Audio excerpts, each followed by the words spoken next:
As desigualdades estão a aumentar na Europa. Os 20% mais bem pagos ganham 5 vezes mais do que os 20% com menores salários.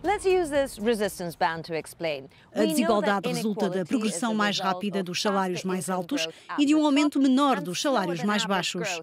O crescimento lento dos salários mais baixos tem sido um dos principais problemas da Europa depois da crise.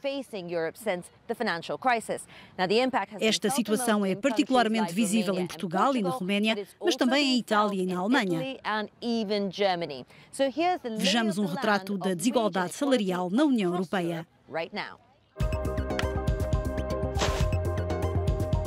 Os salários mínimos são diferentes em cada país. Há países onde se ganha 1.450 euros ou mais por mês.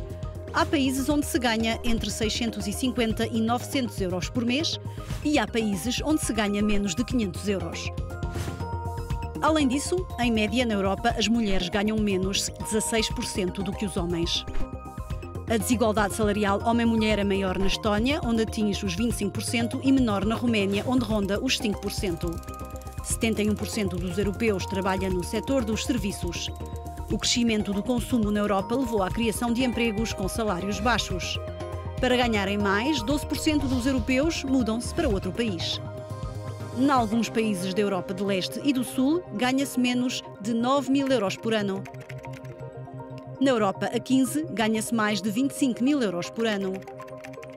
1% dos trabalhadores mais bem pagos em França, no Reino Unido, na Alemanha e Itália ganha mais de 62.000 euros por ano. Se considerarmos os empregos criados desde 2013, quase 3 milhões pertencem à categoria dos salários altos, 800 mil à dos salários médios e cerca de 1,5 milhão pertencem à categoria dos salários baixos. A tendência é visível em vários países: Áustria, República Checa, Holanda e Lituânia. Nesses países, há muitos jovens a emigrar à procura de salários mais altos. Viajamos até a Letónia para ver o que está a ser feito para aumentar os salários e evitar a saída dos jovens.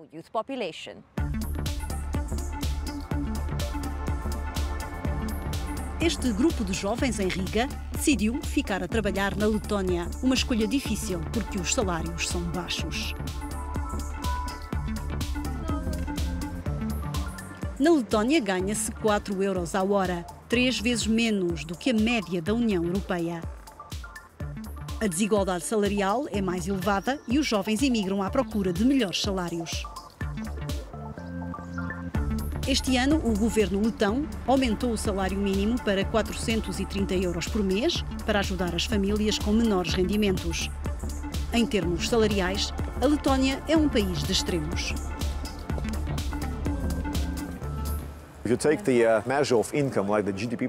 Se considerarmos o PIB per capita em Riga, o nível é similar ao Reino Unido em média, mas nas províncias de leste, a 4 horas da capital, o PIB per capita é semelhante ao da África do Sul. A taxa de desemprego em Riga é de 4 a 5%, mas em Latgale é de 18%. As perspectivas de emprego, carreira e rendimentos são superiores no Reino Unido, na Alemanha e em França.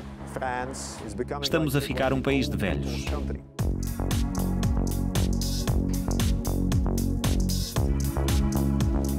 Para incitar os jovens a ficarem no país, o governo da Letónia decidiu investir na educação e na formação, privilegiando os setores das novas tecnologias da informação e da comunicação.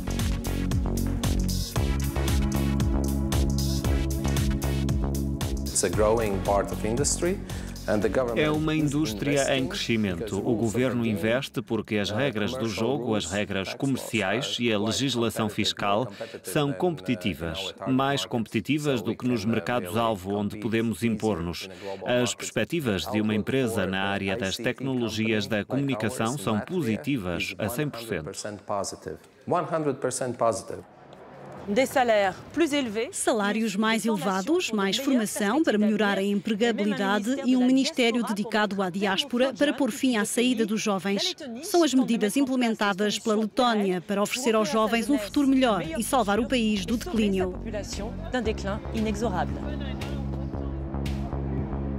Viajamos até Bruxelas para falar com o secretário-geral da Confederação Europeia dos Sindicatos, Luca Vicentini. Lançámos-lhe o desafio de nos trazer um objeto que representa desigualdade, o que trouxe.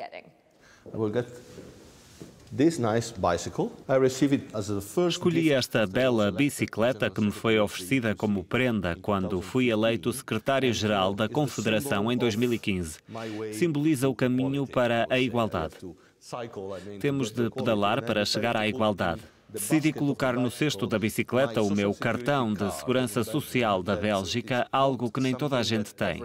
É também um símbolo do longo caminho a percorrer para atingir a igualdade, mesmo em países desenvolvidos do ponto de vista da proteção social e dos direitos, como é a Bélgica. A desigualdade afeta o crescimento dos países?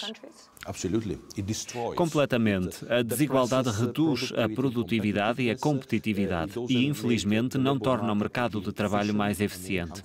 A desigualdade obriga a gastar o orçamento público para ajudar os trabalhadores precários que não têm reformas no final da carreira e as pessoas que não têm subsídio de desemprego ou que estão em situação de pobreza. Todas essas pessoas precisam de apoio público, o que consome recursos que podiam ser investidos. No final, é um círculo vicioso que destrói o potencial de crescimento da economia. Pensa que, essencialmente, o problema tem a ver com a fragilidade da negociação coletiva na Europa? O problema não é o facto de os sindicatos terem menos força, é o facto de os sistemas de negociação coletiva terem sido atacados durante a crise na sequência das medidas de austeridade. Isso levou ao enfraquecimento dos sindicatos e das associações de empregadores.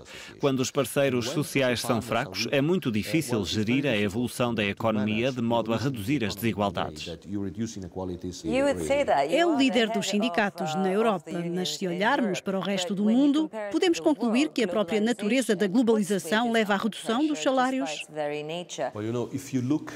Se olharmos para uma empresa e para os custos de produção e exportação, a componente salarial é muito baixa, entre 5% a 15%. O restante é investimento, especialmente em inovação tecnológica, digitalização e automação dos processos e também em qualidade da produção.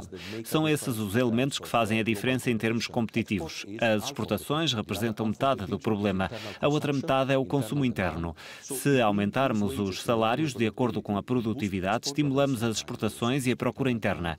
Assim, o modelo de crescimento económico torna-se sustentável no longo prazo e os parceiros sociais fazem parte da solução. Se o conseguirmos fazer, poderemos recuperar a confiança na União Europeia. Será interessante ver o que se passará. Muito obrigada pela entrevista. Obrigado. Obrigada por ver o nosso programa. Despedimos-nos de Bruxelas.